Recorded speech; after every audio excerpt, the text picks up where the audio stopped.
Hola, en este video vamos a ver recorridos en arreglos de dos dimensiones. Vamos a trabajar con arreglos de dos dimensiones cuyas filas tienen la misma cantidad de elementos. A este tipo de arreglo de dos dimensiones se los conoce como matriz. Vamos a analizar algunos recorridos en matrices y para ello vamos a suponer que contamos con una matriz de números reales como esta. Esta matriz tiene 4 filas y 7 columnas. Estos de aquí son los índices de las filas y estos son los índices de las columnas. Como pueden notar, las filas comienzan en el índice 0 y las columnas también.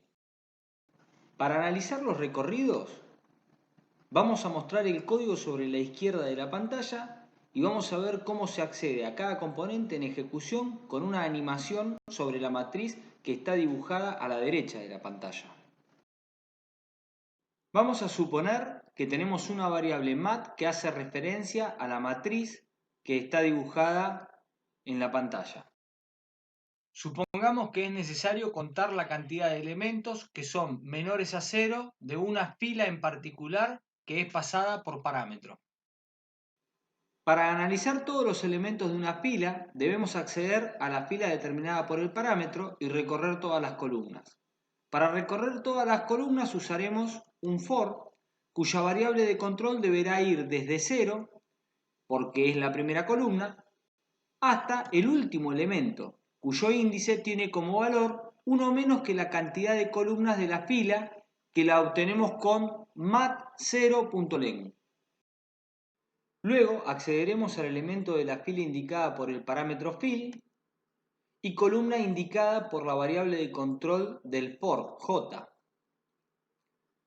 Como debemos ver si los elementos de toda la fila indicada por fill son menores a 0, la fila quedará fija en fill y en cada ciclo j incrementará en 1 su valor para ir cambiando de columna. Supongamos que se invoca el método con el parámetro fill igual a 2. Can se inicializa en 0 y j se inicializa en 0 como se indica en la sentencia for. En cada ciclo del for, j incrementará en 1 su valor, pero fill quedará siempre con el mismo valor. Por lo tanto, en el primer ciclo del for, se va a verificar si el elemento almacenado en mat en la fila 2, columna 0, es menor a 0. Como es menor a 0, el valor de can incrementa en 1. Para que entiendan el funcionamiento, simularemos el recorrido en la matriz que se muestra abajo a la derecha. Se incrementa j en 1 por la sentencia for y pasamos a la posición indicada por la fila 2, columna 1 de la matriz. Luego a la 2,2, luego a la 2,3 y como el valor es menor a 0 se incrementa cant. Luego pasamos a la posición 2,4 que indican el parámetro fill y la variable de control j. Luego a la posición 2,5 de la matriz. Y por último llegamos a la posición 2,6, llegando al final de la fila y por lo tanto al final del ciclo, ya que j en el próximo ciclo vale 7 y 7 no es menor a la cantidad de columnas que tiene la matriz, que va a estar indicado por mat0.len. Supongamos ahora que es necesario contar la cantidad de elementos que son menores a ceros de una columna en particular que es pasada por parámetro. Para analizar todos los elementos de una columna, debemos acceder a la columna determinada por el parámetro y recorrer todas las filas. Como en el problema anterior, para recorrer todas las filas usaremos un for, cuya variable de control deberá ir desde 0, porque es la primera fila, hasta el último elemento, cuyo índice tiene como valor 1 menos que la cantidad de filas de la matriz que la obtenemos con mat.len. Esto es, en el anterior recorrido recorríamos una fila y ahora vamos a recorrer una columna. Antes íbamos hasta la última columna por eso necesitábamos ver el número total de columnas a través de mat0.len. Ahora vamos hasta la última fila, por eso vamos hasta mat.len. Luego accederemos al elemento de la fila indicada por la variable de control i y la columna indicada por el parámetro. Como debemos ver, si los elementos de toda la columna indicada por col son menores a 0, la columna quedará fija en col y en cada ciclo i incrementará en 1 su valor para ir cambiando de fila. En el recorrido anterior sobre una fila se fijaba la fila con el parámetro y se modificaba la columna en cada ciclo. Y en este recorrido, que es sobre una columna, se fija una columna con el parámetro y se modifica la fila en cada ciclo. Supongamos que se invoca este método con el parámetro col igual a 3, Kant se inicializa en 0 y inicia en 0, como se indica en la sentencia for. En cada ciclo del for, i incrementará en 1 su valor, pero col quedará siempre con el mismo valor. Por lo tanto, en el primer ciclo del for se va a verificar si el elemento almacenado en mat, en la fila 0, columna 3, es menor a 0. Ahora simulamos el recorrido en la matriz que se encuentra abajo a la derecha. Incrementa i en 1 y pasa a la posición 1, 3. Luego pasamos a la posición 2, 3.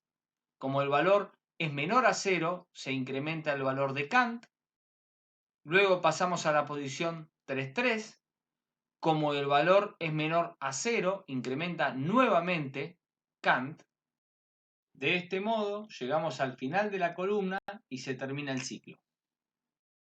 Ahora vamos con un problema un poquito más complejo. Supongamos que es necesario contar los elementos menores a 0 de toda la matriz. Para esto debemos recorrer toda la matriz. Existen diferentes maneras de hacer recorridos en matrices. Una de ellas es por fila. Es decir, recorrer toda la primera fila, luego toda la segunda fila y así con todas las filas de la matriz. Antes de ir a la implementación, vamos a diseñar la solución con un algoritmo. Para hacer un recorrido de toda la matriz por filas, debemos recorrer todas las filas y para cada fila debemos recorrer cada columna. Luego verificamos si el número que está almacenado en la posición determinada por la fila y la columna actual es menor a 0. En caso de serlo, incrementamos el contador. Como les he mencionado en otras oportunidades, tener diseñada la solución con un algoritmo simplifica mucho la implementación. Bien, para recorrer todas las filas usamos una sentencia for, cuya variable de control i va a ir desde 0 hasta el número anterior a la cantidad de filas, que la obtenemos utilizando mat.len. Para cada fila vamos a recorrer cada columna. Esto lo hacemos usando otro for, dentro del for anterior, cuya variable de control, j, va desde 0 hasta el número anterior a la cantidad de columnas que obtenemos con mat0.len.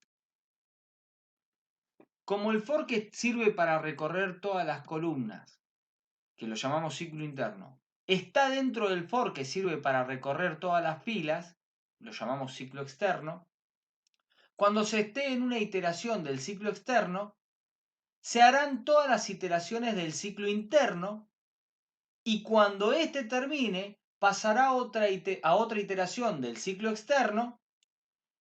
En esta nueva iteración del ciclo externo, otra vez se harán todas las iteraciones del ciclo interno.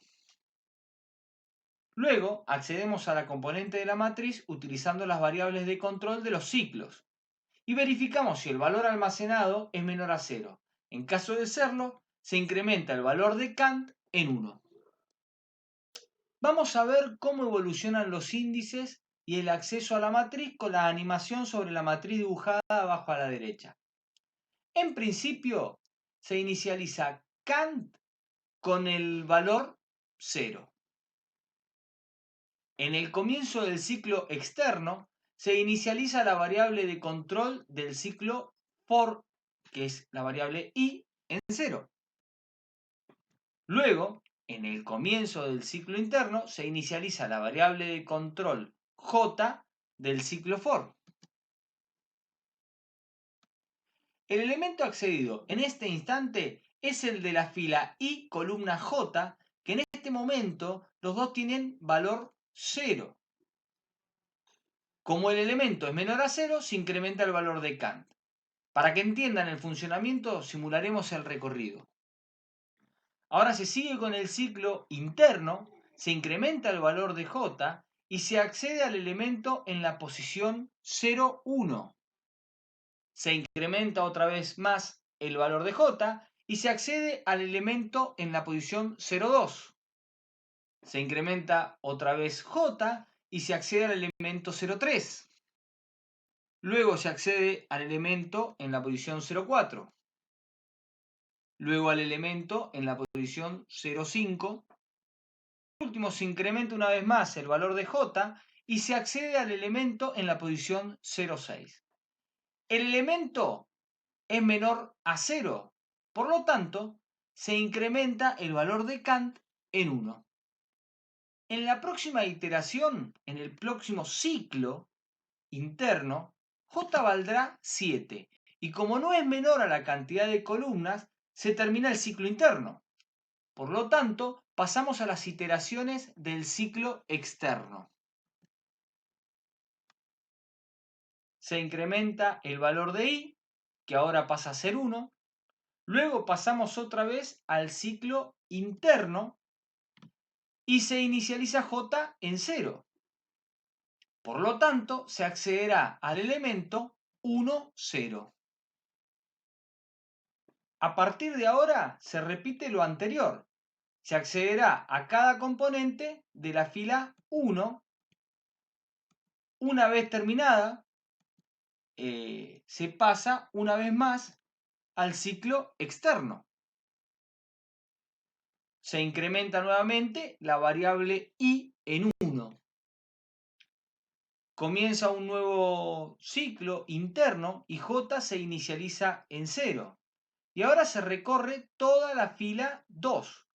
Una vez terminada, se pasa nuevamente al ciclo externo. Se incrementa nuevamente la variable i en 1. Comienza un nuevo ciclo interno y j se inicializa en 0. Y ahora se recorre toda la fila 3, que una vez terminada pasamos al ciclo externo. Se incrementa nuevamente la variable i en 1. Como la variable i ahora tiene el valor 4, que no es menor a la cantidad de filas, se termina el ciclo externo, terminando así la ejecución del ciclo for externo. Por lo tanto, luego se pasa a la instrucción return y en este caso se retorna el valor almacenado en Kant, que es igual a 7. Bueno, el mismo problema que resolvimos recién se puede resolver haciendo un recorrido por columnas en lugar de hacerlo por filas. Es decir, recorrer toda la primera columna, luego toda la segunda columna y así con todas las columnas que tiene la matriz. Esta implementación es muy parecida a la anterior, por lo tanto se las voy a dejar como tarea para que ustedes practiquen recorridos de matrices. Saludos.